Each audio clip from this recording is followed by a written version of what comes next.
దైవ మర్మములు సహోదరుడు భక్తసింగ్ గారి అనుభవంలో దేవుడు ఆయనకు బయలుపరిచిన దైవ మర్మములు.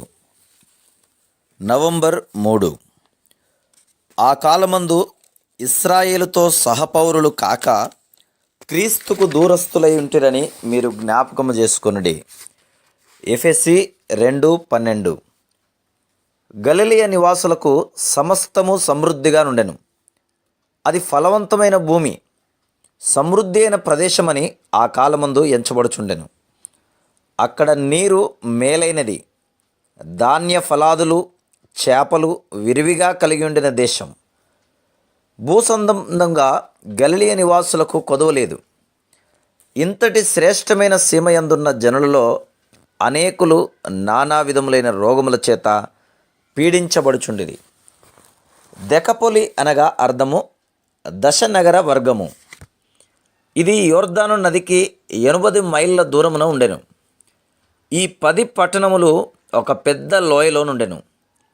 ఇచ్చట బహు గంభీరమైన కట్టడములుండెను.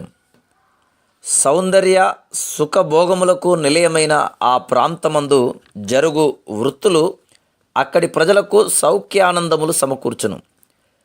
ఇన్ని భాగ్యములు కలిగి ఉండినను ఆ ప్రదేశస్థులు కూడా సంతోషహీనులై యేసుక్రీస్తు ప్రభువు చెంతకు వచ్చుచుండిరి.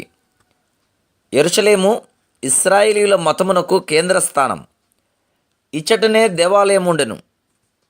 దేవాలయమునందు పరిచర్య చేయునట్టి ప్రధాన యాజకుడు, లేవీయులు యెరూషలేమందే ఉండిరి. ప్రజలకు దేవుని వాక్యం బోధించుటకు ప్రవక్తలు ఇచ్చట నుండిరి.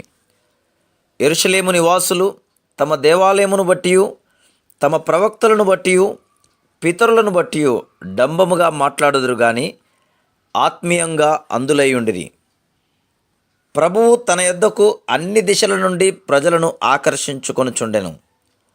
ప్రభువు కీర్తి వ్యాపించుచుండగా దెకపొలి నుండి యోర్దాను వరకు అన్ని దిశల నుండి జనులు వచ్చి ఆయన చుట్టూ మూగుచుండిరి. వారి స్థితి ఎట్టిది? ఉప్పు లేని ఆహారం వంటిది.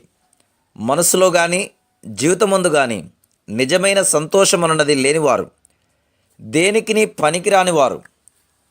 ప్రభువు మన జీవితంలో లేని యెడల మనమును అంతే. Praise the lord.